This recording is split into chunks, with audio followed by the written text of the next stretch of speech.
എന്താ വിശേഷം? അപ്പ അറിഞ്ഞില്ലേ? നേരത്തെ അംബാസിഡർ കാറുകളാണ് മന്ത്രിമാരടക്കം ഉപയോഗിക്കുന്നത്. ഇപ്പോൾ അംബാസിഡർ കാറുകളില്ല. അതിന് പകരമായി ഇപ്പോൾ ഉപയോഗിക്കാവുന്നതാണെങ്കിൽ ഈ മാരുതിയുടെ ഡിസയർ കാർ. അവൻ എന്തിനുള്ള പുറപ്പാടാണെന്ന് മനസ്സിലാവുന്നില്ല. ആ ഡിസയർ കാറിന് 7.5 ലക്ഷം രൂപ മുതൽ 10 ലക്ഷം രൂപ. ഈ സിയാസ് എന്ന് പറഞ്ഞ് കുറച്ചുകൂടെ നീളവും ഈ പത്രാസവും കാണിക്കണമെന്നുണ്ടെങ്കിൽ ആ വണ്ടിയുടെ വില ഈ 10.5 ലക്ഷം മുതൽ 13 ലക്ഷം രൂപ വരെ. അങ്ങനെയാണല്ലേ. ഇന്നോവയ്ക്കാണെങ്കിൽ 23 തൊട്ട് 33 ലക്ഷം രൂപ വരെ. അപ്പൊ ഈ വണ്ടിയെ വാങ്ങുമ്പോൾ ഇവർ ഒരു നല്ല കഥ പറയും. ഇന്നോവ വാങ്ങുന്നത് ഇത് കൂടുതൽ കിലോമീറ്റർ ഓടും. സാധാരണ 1 ലക്ഷം കിലോമീറ്റർ കൊണ്ട് ഒരു വാഹനം ഉപേക്ഷിക്കണമെങ്കിൽ ഇത് 4-5 ലക്ഷം ഓടും. പക്ഷെ വാങ്ങിക്കഴിഞ്ഞാൽ പരമാവധി വേഗത്തിൽ ഈ വാഹനങ്ങൾ ഒഴിവാക്കണം. ഇനിയിപ്പോൾ വാഹനങ്ങൾ വാങ്ങണം മന്ത്രിമാർക്കല്ല, അതിനുവേണ്ടിയാണ്. ആ ഇന്നോവ 2 ലക്ഷം ഓടി, ഈ ഇന്നോവ 1.5 ലക്ഷം ഓടിയിരിക്കുന്നു, ആ ഇന്നോവയ്ക്ക് 3 വർഷം കഴിഞ്ഞിരിക്കുന്നു. ഇതൊക്കെ വാങ്ങുമ്പോൾ പറഞ്ഞിരുന്നത് ഒരുപാട് കാലം ഓടുമെന്നാണ്. ഞാനൊരു സത്യം പറഞ്ഞ് വിശ്വസിക്കൂ. എനിക്കത് ഓർമ്മയില്ല. ഞങ്ങളുടെ ഓഫീസിലെ ഒരു ഡ്രൈവറോട് ഇവിടുത്തെ ഒരു ഇന്നോവ എത്ര കിലോമീറ്റർ ഓടിയെന്ന് ചോദിച്ചപ്പോൾ 4 ലക്ഷം കിലോമീറ്റർ കഴിഞ്ഞിരിക്കുന്നു, എന്തെങ്കിലും കുഴപ്പമുണ്ടോ എന്ന് ഞാൻ ചോദിച്ചു. ഒരു കുഴപ്പമില്ല, കഴിഞ്ഞ ദിവസം കണ്ണൂരിൽ പോയിട്ട് വന്നിട്ടേ ഉള്ളൂ എന്ന് പറഞ്ഞു. അപ്പോൾ ഇങ്ങനെയൊക്കെയാണ് നാട്ടുകാർ വണ്ടി ഓടിക്കുന്നത്. ഇവിടെ ഇപ്പോൾ മന്ത്രിയുടെ വണ്ടിയുടെ ടയർ പൊട്ടിയെങ്കിൽ സമയത്ത് ടയർ വാങ്ങിക്കാണില്ല, അതിൻ്റെ മെയിൻ്റനൻസിന് ചുമതലയുള്ള ഉദ്യോഗസ്ഥരോട് ചോദിക്കണം. അതിന് പകരം അതൊരു കഥയാക്കി മുഴുവൻ മന്ത്രിമാർക്കും പുതിയ ഇന്നോവ ക്രിസ്റ്റ. നാട്ടുകാരുടെ ഭാഗ്യദോഷം, അല്ലാതെ എന്ത് പറയാനാ? അല്ലേ സാറേ? അഭിജിത്ത് പണിക്കർ, ഇവിടെ KSEB ഓഫീസറുടെ വാഹന ദുരുപയോഗം വാർത്തയാകുന്നതിലൂടെ കൂടുതൽ സർക്കാർ വാഹനങ്ങളുടെ ദുരുപയോഗവും ഇത് വാങ്ങുന്നത് മുതൽ ഉപയോഗിക്കുന്നത് വരെ എങ്ങനെ ഖജനാവ് ചോരുന്നു എന്നത് നമ്മുടെ മുന്നിൽ കൊണ്ടുവരുന്നതുമാണ്. ആ പ്രശ്നത്തെ ഇത് ഈ രാഷ്ട്രീയ പ്രതികാരം എന്നൊക്കെ പറഞ്ഞ് വഴിതെറ്റിക്കാനും ചർച്ച വേറെ തലത്തിലേക്ക് കൊണ്ടുപോകാനുമുള്ള ശ്രമമാണോ നടക്കുന്നത്? ഭരണാധികാരികളുടെ ശിങ്കടികളുടെ ഈ ഭരണാധികാരികളുടെ തന്നെ ധൂർത്ത് നമ്മൾ സഹിക്കുന്നുണ്ട്. ഇനി അത് കൂടാ ഭരണാധികാരികളുടെ ശിങ്കടികളുടെ ധൂർത്ത് കൂടി നമ്മൾ സഹിക്കണം. അവരുടെ അഴിമതിയും അവരുടെ അധികാര ദുർവിനിയോഗവും എല്ലാം. വിദ്യാഹ്ലാദത്തോടെ നിങ്ങൾ കഴിക്കുന്ന ഭക്ഷണത്തിന് എത്ര പാവപ്പെട്ടവരുടെ കണ്ണീരിന്റെ രുചിയുണ്ടെന്ന് ഓർത്തിട്ടുണ്ടോ? പുറത്തു വരുന്ന സമയത്ത് ഇതൊക്കെ സാധാരണ കാര്യമാണ് എന്ന് പറയുകയും അതിൽ യാതൊരു വിധത്തിലുള്ള നടപടികൾ ആവശ്യമില്ല എന്ന് പറഞ്ഞുകൊണ്ട് അന്ന് മന്ത്രിസ്ഥാനത്തിരുന്നിരുന്ന വ്യക്തികളൊക്കെ തന്നെ ഇപ്പോൾ അതിനെ ന്യായീകരിക്കുന്നത് കാണുമ്പോൾ സത്യം പറഞ്ഞാൽ എന്തൊരു ദുരവസ്ഥയാണ് നമുക്ക് വന്നിരിക്കുന്നത് എന്നാണ് നാം ആലോചിക്കുന്നത്. സർക്കാരിന്റെ കാര്യം ഇവിടെ മിണ്ടി പോകരുത്. അവരുടെ പരിഷ്കാരങ്ങളാ ഞങ്ങളെ ഗതികേട്ടിലെത്തിച്ചത്. നമുക്കിതുപോലെ 34 തവണ ടയർ മാറിയ ഇന്നോവയെ പറ്റി അറിയാം. വഴിയിൽ വെച്ച് ടയറിന്റെ വെടിതീരുന്ന ഇന്നോവയെ പറ്റി അറിയാം. 3 വർഷം മാത്രം ഓടിയതിനു ശേഷം 1.5 ലക്ഷം കിലോമീറ്റർ കഴിയുമ്പോൾ മാറേണ്ടി വരുന്ന ഇന്നോവയെ പറ്റി അറിയാം. ഇങ്ങനെ ഒരുപാട് കാര്യങ്ങൾ ഇതിനെയൊക്കെ എതിർക്കുന്ന എവിടെയാണ് റവന്യൂ ലീക്കേജ് അല്ലെങ്കിൽ എവിടെ നിന്നാണ് പണം അനാവശ്യമായിട്ട് പോകുന്നത് എന്നൊക്കെ കണ്ടെത്തേണ്ടുന്ന ആൾക്കാർ ഇതിനെ ന്യായീകരിക്കാനായിട്ട് വരുന്നു.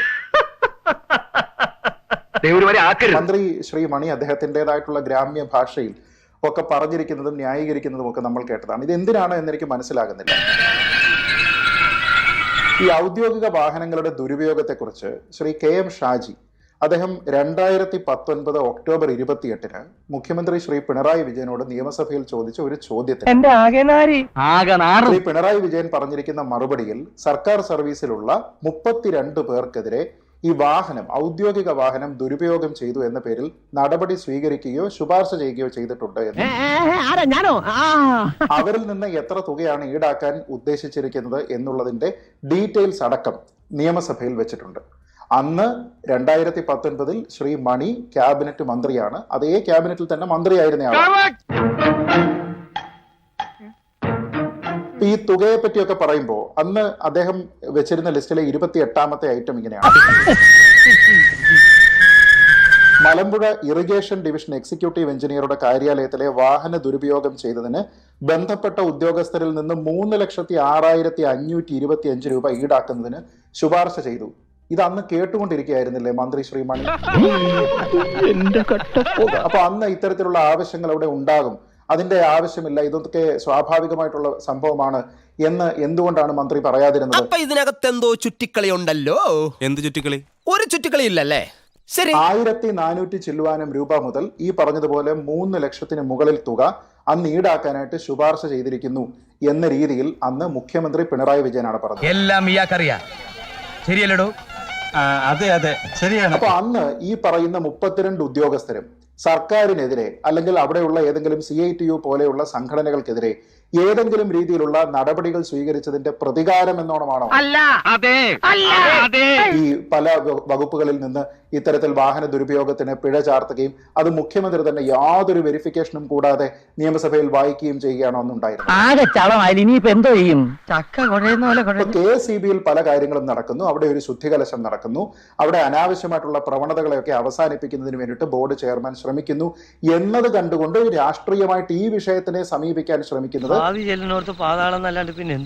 ശ്രീ മണിയുടെ പാർട്ടിക്കാരാണ്, അല്ലെങ്കിൽ അതിനെപ്പറ്റി പ്രതികരിക്കുന്ന ശ്രീ മണിയും അതേപോലെയുള്ള ആൾക്കാരും. അങ്ങനെ പറയരുത് സാർ. പിന്നെ എങ്ങനെ പറയണം? ഞാൻ നമ്മുടെ പാർട്ടിയുടെ ഇമേജ് വർദ്ധിപ്പിക്കാൻ വേണ്ടി ആലോചിക്കും. ഇത് പല ഡിപ്പാർട്ട്മെന്റുകളിൽ ഇതുപോലെ സംഭവിച്ചിട്ടുണ്ട്. ഇത് ഇപ്പൊ ഇന്ന് വന്നിരിക്കുന്നതിന്റെ ഡീറ്റെയിൽസ് നമ്മൾ കണ്ടതാണ്.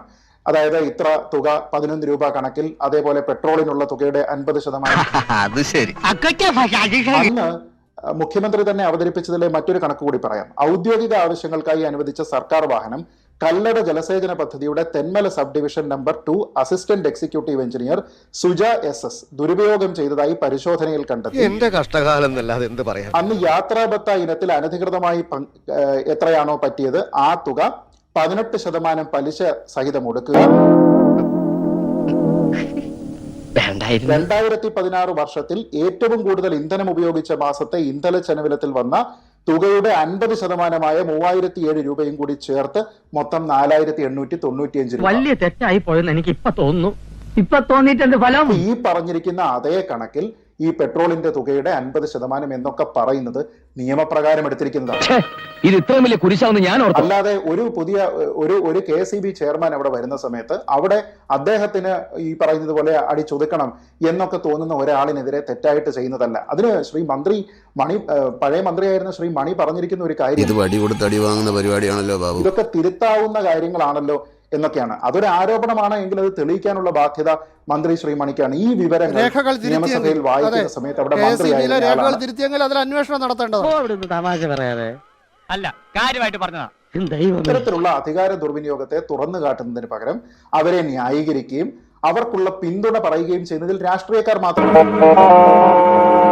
ശ്രീ ബിനു പറഞ്ഞതുപോലെ മാധ്യമ പ്രവർത്തകരുണ്ട്. ഇവർക്കെല്ലാമുള്ള പിന്തുണ ചെമ്പോലയിൽ എഴുതി നൽകുന്നതിന് തയ്യാറാകുന്ന മാധ്യമ പ്രവർത്തകരുണ്ട്. ഇവർ എന്തുമായിട്ടാണ് ഇതിനെ തുലനം ചെയ്യുന്നത്? എന്റെ തൊഴിലിനോടുള്ള ആത്മാർത്ഥയാണ് ഇവർ ചോദ്യം ചെയ്തിരിക്കുന്നത്. ഗ്യാസ് എന്ന് വെച്ച ഒരു സിലിണ്ടർ പോലെയാണ് ഇപ്പൊ എന്റെ മനസ്സ്. ഇവരുടെയൊക്കെ ന്യായം പല സ്വകാര്യ സ്ഥാപനങ്ങളിലും, തങ്ങളുടേതടക്കമുള്ള സ്വകാര്യ സ്ഥാപനങ്ങളിലുള്ള വാഹനത്തിനെ അവരുടെ ജീവനക്കാർക്ക് ഇപ്പൊ 4-10 കിലോമീറ്റർ അഡീഷണൽ യാത്ര ചെയ്യുന്നതിന് വേണ്ടിയിട്ട് അവർ ഉപയോഗിക്കാൻ അനുവദിക്കുന്നു. ഇതൊരു സാധാരണ കാര്യമാണ്. സ്വന്തം കഴിവുകേട് മറയ്ക്കാൻ ഉപകരണങ്ങളിൽ പരിചാരിക. മന്ത്രി മണി പറയുന്നത് പോലെ പ്രാഥമിക കാര്യങ്ങൾ ചെയ്യാനായിട്ട് തിരുവനന്തപുരത്ത് ചുമതലയുള്ള ഇവിടെ നിൽക്കേണ്ടുന്ന ഒരു ഉദ്യോഗസ്ഥൻ എന്തിനാണ് അടിക്കടി കുറ്റ്യാടിയിൽ പോകുന്നത്? പ്രാഥമിക കാര്യങ്ങൾ ചെയ്യാൻ വേണ്ടിയിട്ട് ഇവിടെ എങ്ങും വേറെ സംവിധാനമില്ല എന്നാണോ അദ്ദേഹം പറയുന്നത്? അപ്പൊ എന്തിനാണ് പോകുന്നത് എന്നുള്ളത് കൃത്യമായിട്ട് അനുമതിയോടുകൂടി രേഖപ്പെടുത്തുക. നീ നോക്കിക്കോളാ, ഇനി ഒരു നിമിഷം ഞാൻ ഇവിടെ നിൽക്കത്തില്ല. ആദ്യം വ്യക്തി നന്നാവണം, എങ്കിലേ കുടുംബം നന്നാവൂ. കുടുംബം നന്നായ സമൂഹം നന്നാവൂ. സമൂഹം നന്നായ രാജ്യം നന്നായി. രാജ്യം നന്നായ ലോകം നന്നാവും. ഒരു 6 ഇഞ്ച് നീങ്ങി ഒരു ചുവന്ന സ്വിച്ച് കാണുന്നുണ്ടോ? കാണുന്നുണ്ട്. ഈ സ്വിച്ചിന്റെ കാര്യമാണ്. ചുവന്ന സ്വിച്ച് അമർത്തി. അമർത്തി.